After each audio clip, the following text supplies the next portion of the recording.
우리나라 최고의 강사 목사님께서 얘기를 해주시니 몸둘 바를 모르겠습니다. 여러분 반갑습니다. 날씨가 너무 좋아서 어디든지 나가도 또 정말 좋은 때이지만 우리가 함께 모여서 예배할 수 있는 이 시간, 이 모임이 정말 어느 단풍 구경이나 이런 것보다 더 소중하고 복된 줄을 믿습니다. 여러분, 오늘 우리 요한복음 3장 22절에서 30절 말씀으로 그는 흥하고 나는 쇠하는 길이라는 제목으로 우리가 함께 말씀을 나누고자 합니다. 우리가 예배를 드리고 나면은 은혜를 받습니다. 은혜를 받죠. 그러면 자연스럽게 하나님이 우리가 어떻게 살기를 바라시는지 깨닫게 됩니다. 말씀을 듣고 나면 은혜를 받고 하나님이 이렇게 살기를 원하시는가 해서 깨닫게 되죠. 그래서 오늘부터 다시 하나님께서 원하시는 대로 살아봐야겠다고 굳은 결심을 하고 이제 교회의 문을 나서게 됩니다. 그런데 이제 막상 우리가 이 삶의 자리에 가면 그 교회에서 먹었던 굳은 결심대로 잘 사라지게 되느냐, 이게 문제란 말이죠. 여러분 한번 질문해 볼까요? 여러분, 우리가 은혜 받고 이제 굳은 결심하고 삶의 자리에 가면은 여러분 그 결심대로 잘 사라집니까? 안 사라집니까? 잘 안 사라진다는 답을 원하고 있습니다. 네, 잘 안 사라지죠. 저도 잘 안 됩니다. 안 돼요. 네. 교회에서 은혜 받고 이제 집이나 회사에 갔더니 흰옷 입은 날개 달린 천사가 있는 것이 아니라 누가 있죠? 또다시 나의 화를 돋구고 또 안 좋은 말을 내뱉게 하는 우리의 원수, 남편이나 아내나 자식들이나 직장 상사들이 우리를 기다리고 있습니다. 또 열심히 이제 말씀을 보거나 기도를 하려고 하면은 꼭 오늘 봐야 하는 드라마 시간이 되더라고요. 말씀 보고 기도해야 되는데 딱 드라마 시간 돼가지고 내일부터 다시 해야겠다 이렇게 하고, 또 갑자기 연락을 잘하던 사람 연락이 와가지고 밥 사준다고 만나자고 하고, 또 미루게 되고, 또 오늘따라 이상하게 몸이 컨디션이 안 좋아가지고 오늘은 기도하고 말씀 볼 컨디션이 아니냐고 또 이렇게 미루게 되죠. 그러니까 어쨌든 이 신앙생활이란 우리의 결심대로 잘 되지 않는 것이 이게 보편적인 우리의 현상이라는 것입니다. 그러면 질문할 것은 무엇이냐면, 왜 우리의 결심대로 신앙생활이 잘 되지 않는 것인가? 이게 질문이라는 거죠. 원래 이 신앙생활이라는 것은 우리가 결심만 한다고 해서 잘 되는 것이 아닙니다. 그럼 결심대로 왜 안 되느냐? 결심대로 되지 않는 가장 1차적인 이유는 우리 자신에게 일단 문제가 있다는 거죠. 우리의 어떤 의지나 우리의 어떤 이런 외부적인 환경이나 또 우리의 개인적인 성향이 있기 때문에 우리가 결심은 했지만 그대로 실행하기가 어렵다는 겁니다. 그런데 이 1차적인 이유 외에도 우리가 자꾸 결심한 대로 못하고 말씀에 넘어지고 실수하게 하는 다른 이유가 있다는 것을 우리는 알아야 하는 것입니다. 신앙생활은 방금도 얘기했지만 결심만 한다고 해서 되는 게 아니기 때문이죠. 자, 그래서 우리를 자꾸 이렇게 결심한 대로 못하게 하고 실수하고 걸려 넘어지지 않는 다른 이유가 무엇이냐? 저는 크게 한 3가지 정도로 한번 나누고 싶습니다. 첫 번째 마귀입니다. 그렇죠? 우리가 마귀의 존재는 다 인정하지 않습니까? 우리에게 눈에 보이지 않는 이 마귀가, 이 굶주리고 사나운 이 마귀가 언제라도 성도들이 결심한 대로 못 살게끔 방해하고 공격하고 우리를 쓰러뜨리기 때문인 겁니다. 1차적인 이유가 마귀라는 거죠. 두 번째, 세상이 있습니다. 세상. 근데 여기서 제가 말하는 이 세상은 어떤 하나님이 창조하신 눈에 보이는 이런 손에 만져지는 그런 세상이 아니라 이 세상을 지배하고 있는 가치관을 얘기하는 겁니다. 가치관. 예를 들어서 세상의 대표적인 가치관이 뭐가 있을까요? 전 돈이라 생각합니다. 돈. 돈. 네? 어떤 거요? 네모. 네모. 그렇죠. 아무튼 이게 가치관이 있는데 결국 생각해 보자면 돈이지 않나 생각이 듭니다. 왜냐하면 사람들은 사실 돈이 제일 중요하다고 생각하기 때문인 것이죠. 모든 것을 돈이나 아니면 신분 아니면 이 지위, 학벌로 그걸 다 평가하게 됩니다. 예. 저도 몰랐는데 여기 한인생교회 와보고 하니까 그 아이들을 자주 보게 되는데 요즘 아이들은 이제 그렇다고 하더라고요. 이 자기들끼리도 이제 신분을 나눈대요. 예. 근데 자기들끼리 뭐 어떻게 신분을 나누냐면은 자신이 사는 이런 아파트 브랜드나 부모님이 타고 다니는 차를 서로 이렇게 공유하고 물어봐서 자기들끼리 나름대로 그 신분을 나눈다고 합니다. 너는 뭐 푸르지오 사니? 뭐 어디 자이 사냐 하면서 넌 내 미티네 하면서 벌써부터 아이들이 이런 그 돈, 이런 학벌, 지위 이런 걸로 벌써 평가하고 한다는 것이죠. 그런데 우리가 아시다시피 우리는 이런 가치관을 가지고 사는 사람들이 아니지 않습니까? 우리는 어떤 사람이든지 차별하지 않고 지금 내 옆에 있는 사람이 주님이 나에게 붙여주신 그 소중한 사람인 줄 믿고 우리가 이 천하보다 귀하게 여기며 사랑하는 사람들이 바로 우리 크리스천들인 줄 믿습니다. 그래서 다시 정리하자면은 우리가 왜 결심대로 안 되느냐 이유가 있다는 거죠. 첫 번째, 내 자신에게도 문제도 있고, 두 번째, 마귀가 공격을 한다, 방해하고, 세 번째, 세상의 가치관이 우리를 그렇게 못 살게끔 한다. 이렇게 좀 정리하면서 우리가 좀 이런 걸 잘 분별하면서 지혜롭게 살아야 하는 줄 믿습니다. 그러면 제가 세 가지가 있다고 했는데 마지막 세 번째 이유는 무엇인가가 오늘 설교의 핵심인 것이죠. 오늘 좀 말씀을 좀 살펴볼 텐데 오늘 말씀에서 이제 성경에 이 세례 요한과 세례 요한의 제자들이 등장을 합니다. 이 세례 요한은 굉장히 중요하고 특별한 사람입니다. 왜 중요하느냐? 여러분, 이 구약의 마지막 선지자가 말라기 선지자거든요.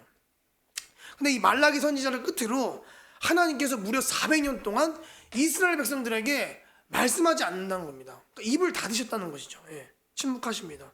그런데 이 400년의 긴 침묵을 깨고 하나님의 말씀을 대언했고 전했던 사람이 바로 세례 요한이고, 동시에 이 세례 요한이 무엇을 했느냐? 이제 오실 메시아인 예수님을 증거했던 사람이 바로 이 세례 요한인 것입니다. 굉장히 특별한 사람이죠. 그래서 이제 요한복음 1장 29절에 보면은 이런 말씀이 나옵니다. 세례 요한이 이렇게 얘기하죠. 보라, 세상 죄를 지고 가는 하나님이 어린 양이로다 하고서 자신의 맡은 역할인 예수님을 드러내고 증거하는 역할을 바로 이 세례 요한이 했다는 것입니다. 자, 그런데 문제가 이제 이 다음부터거든요. 문제가 방금 제가 말한 거, 보라 세상 죄를 지고 가는 어린 양이로다, 이 말씀 이후에 사건이 하나가 등장하는데 그게 바로 오늘 우리가 읽은 요한복음 3장 말씀인 것입니다. 자, 우리 말씀을 좀 함께 읽어보겠습니다.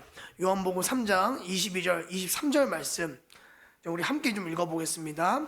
함께 읽겠습니다. 그 후에 예수께서 제자들과 유대 땅으로 가서 거기 함께 유하시며 세례를 베풀더라. 요한도 살렘 가까운 에논에서 세례를 베푸니 거기 물이 많음이라. 그러므로 사람들이 와서 세례를 받더라. 자, 여러분, 여기 지금 세례 요한이 세례를 주고 있습니다.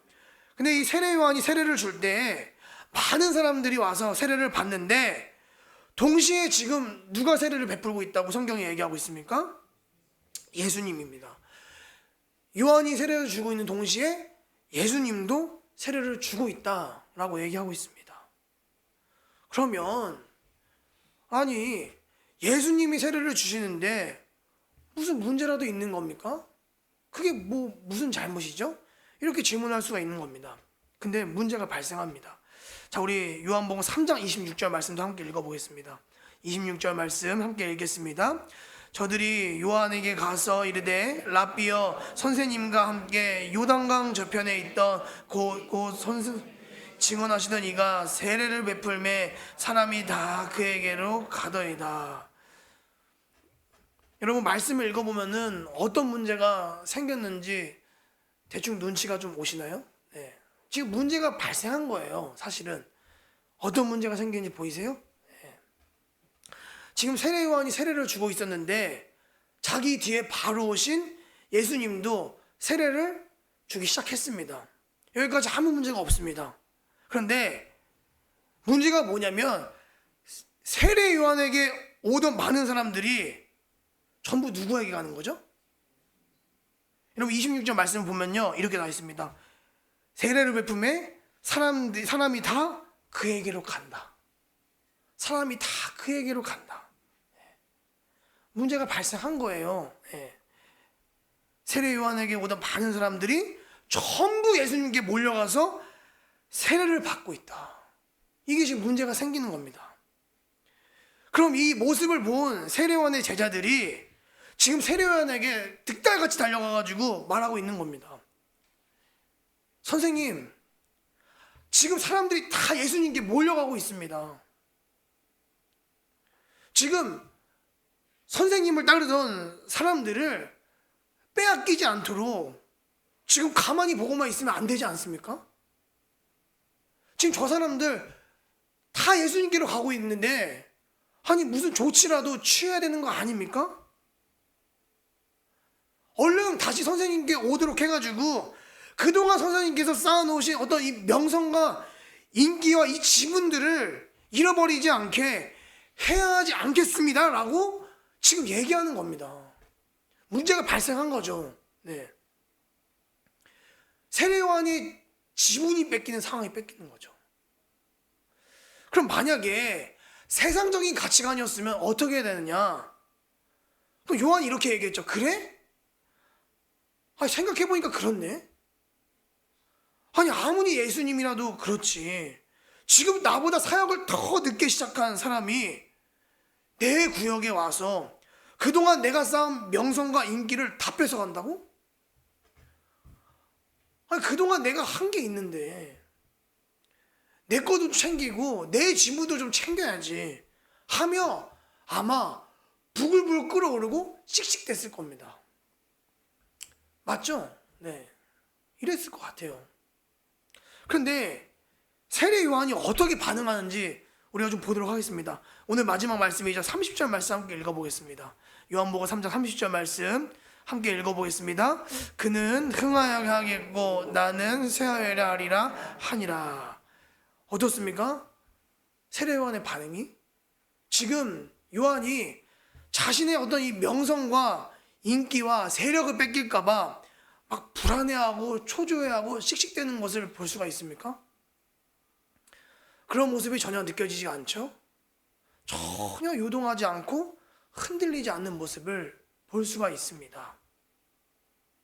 그렇다면 우리가 오늘 이 본문을 살펴봤는데 이 본문에서 자칫 세례 요한이 그 예수님의 사역을 가로막을 뻔한 원인이 있다면 무엇인가? 네. 바로 자기 자신인 겁니다. 자기 자신.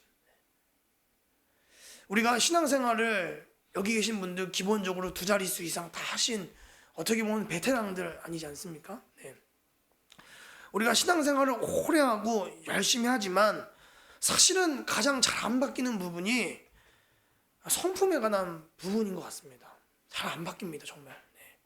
자기 자신에 대한 성품이 정말 잘 안 바뀝니다. 네. 예배도 잘 드리고 기도도 많이 하고 성경도 많이 보고 봉사도 많이 하는데 이 성품 부분이 잘 안 바뀌더라고요. 저도 그렇습니다. 예. 왜 그런가 살펴봤어요. 혼자 곰곰이. 왜 그런가? 저도 사역을 이렇게 하면서 또 신앙생활 하면서 은근히 제 안에 그런 마음이 있더라고요. 늘 내가 좀 으뜸이 되고 싶어하는 그런 마음. 그리고 누가 나한테 뭐라 하면은 그 화를 좀 참지 못하고 용서하지 못하고 인내하지 못하고 그리고 이해해주지 못하고 양보하지 않고 이기적인 것들 있더라고요. 네. 그래서 그렇구나. 왜 이렇게 신앙생활을 하고 목사까지도 되었지만 왜 유독 성품이 잘 안 바뀌는 걸까 했을 때 그렇구나. 잘한다고 생각했지만 은근히 내 안에 하나님보다 그리고 내 성도나 이웃보다 내 자신이 제일 중요하다는 생각이 항상 내 안에 꽈리를 틀고 있었구나라는 것을 고민하게 되는 것입니다. 여러분, 성경에 사도 바울이 있습니다. 사도 바울이 이 신약 성경이 27권이거든요. 근데 이 27권 중에 바울이 몇 권 썼는지 아십니까? 바울이요? 거의 절반에 가까운 13권을 썼습니다. 엄청 많이 썼죠. 신약 성경에 27권 중에 13권을 쓴 사람이 바울이란 말이죠. 그러면 이 2000년이 넘는 이 기독교 역사에서 가장 위대하고 믿음이 좋았던 사람을 한 사람만 꼽으라면은 누구도 이 바울임을 반대할 사람이 아무도 없습니다. 그런데 이 바울이 예수를 믿고 나서 쓴 이 신약 성경들을 보면은 굉장히 주목할 만한 이 대목들이 나옵니다. 그게 무엇이냐면 자신이 쓴 이 성경에서 이 바울 자신이 다른 사람하고 자기를 이렇게 비교하는 부분이 많이 안 나옵니다. 거의 나오지 않습니다. 예를 들어서 내가 이만큼 사역했으니 너는 뭐 부족하다, 또는 나는 부족하니 너는 잘한다, 이렇게 비교하는 구절이 많이 안 나오는데 이 자신이 쓴 13권의 성경 중에서 딱 3군데만 나옵니다. 딱 3군데만. 바울이 누군가와 비교하는 내용이 3군데밖에 안 나오는데 한번 좀 보도록 하겠습니다. 바울이 이 초기에 쓴 성경이 고린도전서입니다. 고린도전서 우리 15장 9절 말씀을 좀 함께 읽어볼까요? 함께 읽겠습니다. 나는 사도 중에 가장 작은 자라. 나는 하나님의 교회를 박해하였으므로 사도라 칭함받기를 감당하지 못할 자니라. 자, 여기서 자신을 비교하는 대목이 나오는데 첫 번째, 나는 사도 중에서 가장 작은 자다라고 얘기합니다. 그러니까 12사도와 자기를 비교하는데 그 중에서 내가 어떤 중간쯤 되거나 상위권에 있는 레벨이 아니라 나는 그 중에서도 제일 못난 사람이라고 이야기하고 있습니다. 자, 여러분 좀 더 살펴보겠습니다. 이 고린도서보다 좀 이후에 쓴 에베소서가 있는데 에베소서가 또 어떻게 비교하는지 보겠습니다. 에베소서 3장 8절 말씀입니다. 함께 읽어보겠습니다. 모든 성도 중에 지극히 작은 자보다 더 작은 나에게 이 은혜를 주신 것은 측량할 수 없는 그리스도의 풍성함을 이방인에게 전하게 하시고. 자, 이게 시간이 흐르면서 비교의 대상이 변하고 있습니다. 첫 번째는 제자들하고 비교했는데 지금 두 번째 누가 비교하고 있습니까? 성도를 비교하고 있습니다. 지금 모든 성도 중에서 그 성도들 중에서도 지극히 작은 자보다 내가 더 작은 자다라고 이야기하고 있습니다. 그렇죠. 지금 바울이 어마어마한 사역을 했던 그런 사람인데 비슷한 사도들도 아니고 성도들보다도 자기가 더 작은 자다라고 얘기하고 있습니다. 자, 마지막으로 바울이 이제 그 생애 말미에 쓴 우리 디모데전서를 좀 보도록 하겠습니다. 디모데전서 1장 15절 말씀 함께 보겠습니다. 미쁘다 모든 사람이 받을 만한 이 말이요 그리스도 예수께서 죄인을 구원하시려고 세상에 임하셨다. 또다 내 중에 내가 괴순이라. 네. 자, 여기 마지막 줄에 보면은 죄인 중에 내가 괴수다라고 써 있습니다. 영어 성경으로 보면은 I am the worst라고 써 있습니다. I am the worst. 그러니까 지금 자신이 성도도 아니고 사도들도 아니고 여러 죄인들 중에서도 그 죄인 중에 내가 그냥 고만고만한 그 죄인 중에 그냥 하나가 아니라 이 영어로 최상급이거든요. worst가.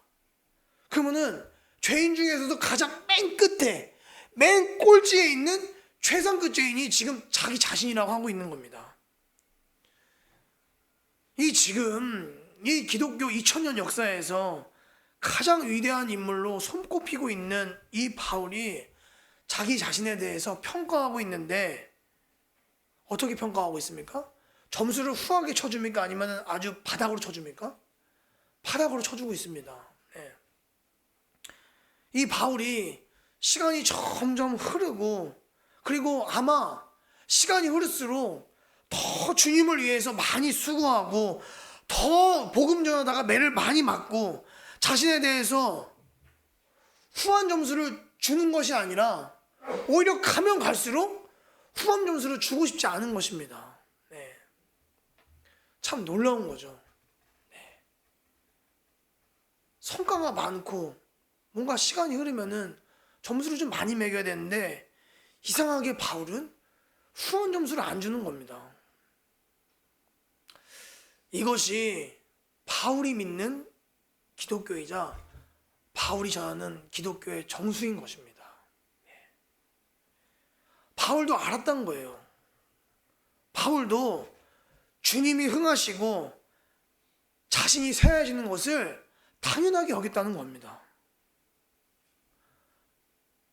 하나님에 대해서 알아갈수록, 예수를 더 깊이 알아갈수록 나 같은 사람이 구원받을 자격이나 있는 것인가, 그 은혜를 깨달았기 때문에 억지로 그냥 인사치레로 겸손한 척 하려고 그 말을 한 게 아니라 은혜를 깨달았기 때문에 그 깊은 인격과 성품 안에서 주님은 흥하시고 자기는 기꺼이 쇠하는 것을 기쁘게 받아들였다는 것을 우리가 알 수 있는 것이죠. 이 바울뿐만 아니라 우리가 이 교회사를 살펴보게 되면은 이 기독교 교회사에서 주님을 신실하게 믿었던 모든 사람들이 동일하게 나타나는 고백이 바로 이 고백입니다. 주님만 높임 받으시고 저는 아무것도 아니네요. 네. 동일하게 나타났던 고백인 겁니다. 여기 우리 앉아있는 하늘샘 공동체 식구들도 주님 흥하시고 나는 쇠해야 한다, 이거 동의 안 하시는 분들 아마 여기 아무도 없을 겁니다. 그렇죠? 근데 문제가 있다는 거예요. 문제가 있습니다. 무슨 문제가 있냐면은 주님도 흥하고 나도 좀 흥하고 싶다는 겁니다. 네. 속담에 이런 게 있죠. 누이 좋고 누구도 좋아요? 매부도 좋고. 네. 저도 어릴 때부터 모태신앙으로 신앙생활을 하면서 교회 권사님들이나 심지어 부모님들이 이렇게 얘기했어요. 기서가 주님 잘 만나면 걱정하지 마, 잘 될 거야. 네. 너는 자연스럽게 높아지고 존귀하게 돼 있어. 네. 그러니까 신앙생활 할 맛 나는 거죠. 네. 주님한테 투자할 맛이 있는 겁니다. 왜냐?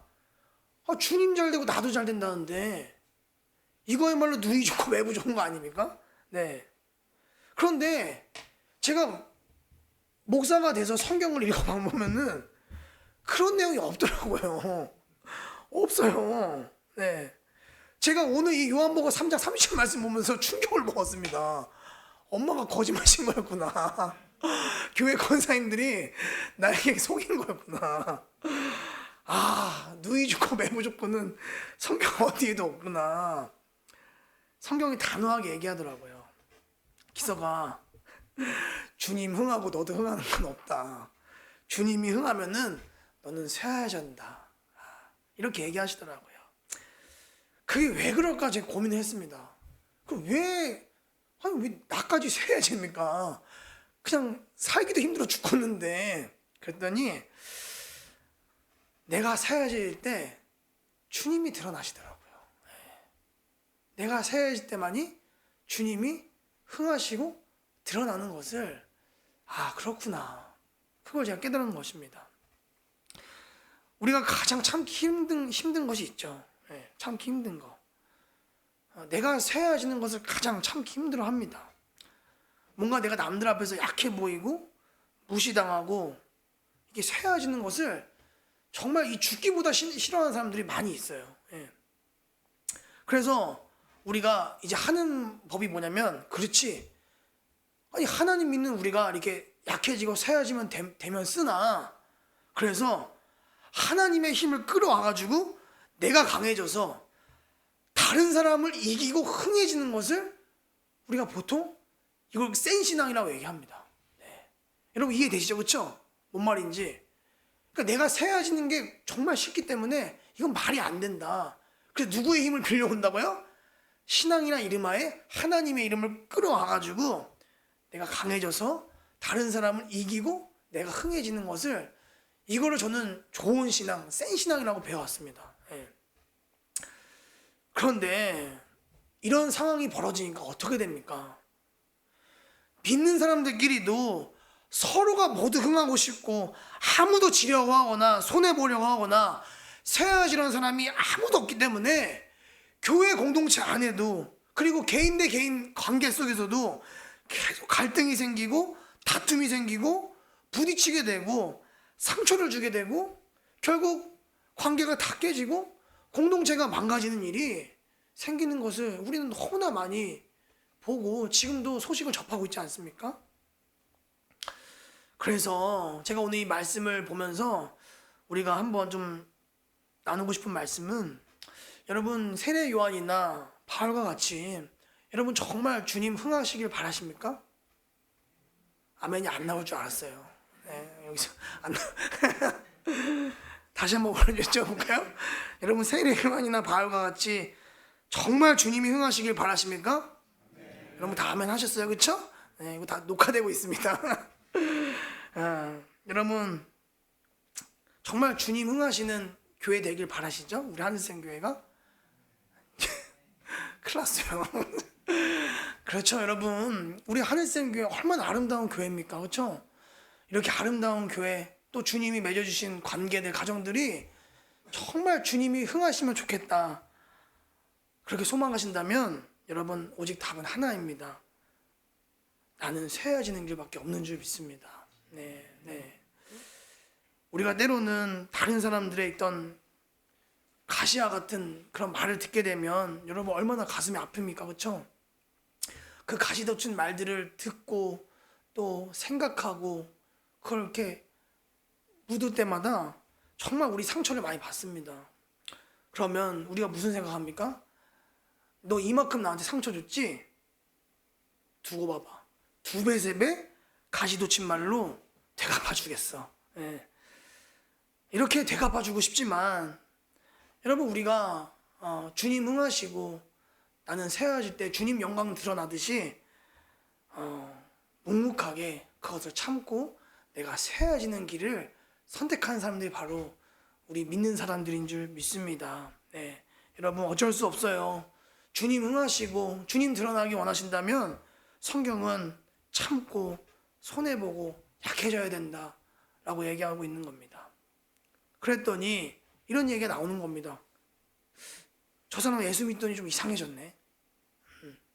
이상해졌어. 아, 저 예수쟁이들이 뭔가 다르구나. 예전에는 같이 따지고 들고 화내고 그랬더니 예수 믿더니 바보가 돼버렸네, 아예. 바보가 됐네. 똑같이 반응을 안 하니까. 분명히 세상도 알고 있을 거거든요. 자기네가 이렇게 치면은 똑같이 칠 줄 알았는데 왼쪽 방 맞고 오른방 또 된다는 겁니다. 네.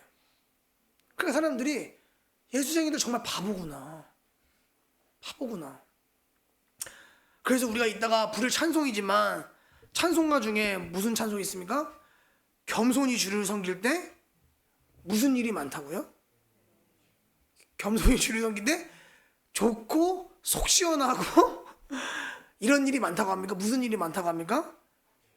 괴로운 일이 많으나. 저도 이 가사 먹고 충격 먹었습니다. 네. 아니 예수 겸손히 잘 믿는데 왜 내가 괴로워하나. 잘 돼야 되지. 근데 겸손히 주를 섬길 때 괴로운 일 많으나 구주여 내게 힘주사 잘 감당하게 하소서. 여러분 사실 이 찬양이 그냥 어쩌다 한번 이렇게 예배 시간에 부르는 찬양이 아니라 사실은 매일의 우리의 기도가 되어야 하는 줄 믿습니다. 네. 주님 잘 섬기려고 하는데 내가 세워지고 참아야 하고 괴로운 일이 너무나 많이 있습니다. 참 눈물 많이 나고 가슴 아리하고 그런 일이 많지만 그러나 제가 포기하지 않고 이 신앙 잘 감당할 수 있도록 힘을 주옵소서. 이러한 이 찬양이 사실은 기도거든요. 그렇죠? 네, 이러한 기도가 많아야 합니다. 근데 중요한 게 있습니다. 그러면 억울하지 않냐? 왜 우리만 이 길을 가야 하느냐? 그래서 예수님이 준비하셨어요. 니들만 간다고 억울한 줄 알았지? 아니야. 여러분 이 길을 우리만 가는 것이 아니라 사실은 누가 먼저 가셨습니까? 예수님께서 먼저 가셨다는 것입니다. 예수님께서도 그 정말 사람들의 조롱과 욕을 들으시고 심지어는 그 침뱉음을 다 당하시고 매 맞으시고 결국에는 십자가까지 못 박히셨습니다. 그래서 오죽하면 성경에서 뭐라고 얘기합니까? 마치 도수장으로 끌려가는 잠잠한 양같이 입을 열지 않으셨다. 입을 열지 않으셨다. 신기하죠? 예수님께서 그 침뱉음 당하고 매 맞고 고생하시면서 니들 두고 보자. 너 내가 누군지 모르지? 지금 하늘에서 12군단이 다 하늘의 천사를 다 불러가지고 니들 한 방에 묵삽을 낼 수 있어. 예수님이 그 안에 비장의 카드를 숨기면서 그 사람들을 저주한 게 아니라 뭐라고 얘기하시냐면은 도수장으로 끌려가는 잠잠한 양같이 입을 여셨다고요? 안 여셨다고요? 안 였다는 겁니다. 여러분, 이게 정말 우리가 사실은 그냥 쉽게 넘어갔던 말씀이지만 다시금 우리의 신앙들을 곱씹고 다시금 좀 재정립하고 새롭게 새기는 그런 말씀들인 것입니다. 네. 예수님이 우리에게 이런 말씀을 남기셨습니다. 주님 높이고 주님 섬기고 그리고 내가 세워지는 거는 넓은 길이 아니라 매력 있는 길이 아니라 거의 사람들이 찾지 않는 좁은 길이다.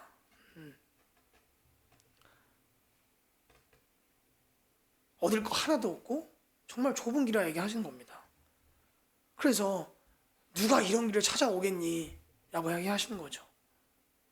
그래서 사실은 많은 사람들이 이 길을 도저히 이 길은 못 가겠습니다. 이렇게 매력 없고 인기 없는 길을 누가 갑니까? 그래서 주님도 잘 되고 나도 잘 되는 이런 매력 있는 넓은 길로 다 사람들이 많이 가려고 하는 것이죠. 네. 요즘 세상은 참는 게 바보가 되는 세상입니다. 제가 이렇게 자녀들을 봐도 어린이집이나 태권도에 보면은 조금 아이들끼리 문제가 생기고 다툼이 생기면은 부모님들이 뭐 자연스럽게 얘기해요. 아니, 예수 믿는 부모님들조차 이렇게 얘기합니다. 너 참으면 바보 되는 거라니까. 바보야. 누가 너 괴롭혀? 가만 보고 있지 마. 쥐어받거나 똑같이 뭐라고 해. 그래서 여러분, 누구 하나 참거나 쇠해지려고 하지 않기 때문에 지금 우리가 사는 세상이 분노가 넘치고 다툼이 많고 관계가 깨지며 정말 차마 입에 담을 수 없고 눈 뜨고서 볼 수 없는 일들이 이 세상 안에 매일매일 넘쳐나는 것이 않습니까? 여러분, 오죽하면 TV 프로그램 중에 결혼 지옥이 있습니까? 결혼 지옥이. 네. 오죽하면 가장 사랑해야 할 가족끼리조차 참지 못하고 손해보지 않고 세워지지 않기 때문에 결혼 지옥이라는 말이 나올 정도로 지금 이 세상은 손댈 수 없을 정도로 이미 너무나 많이 타락하고 망가지고 깨진 것을 볼 수가 있습니다. 저는 이런 사회 현상에 대해서 사실은 사회의 책임, 어떤 국가의 제도만을 탓하고 싶지 않습니다. 네. 물론 국가의 제도나 사회적인 풍토도 문제가 없는 건 아니죠. 근데 다 거기에다가 책임을 몰아넣고 싶지 않다는 것입니다. 사실 사회가 이렇게 많이 망가지고 타락한 데에는 양심적으로 우리 믿는 자들의 책임도 있다고 생각합니다.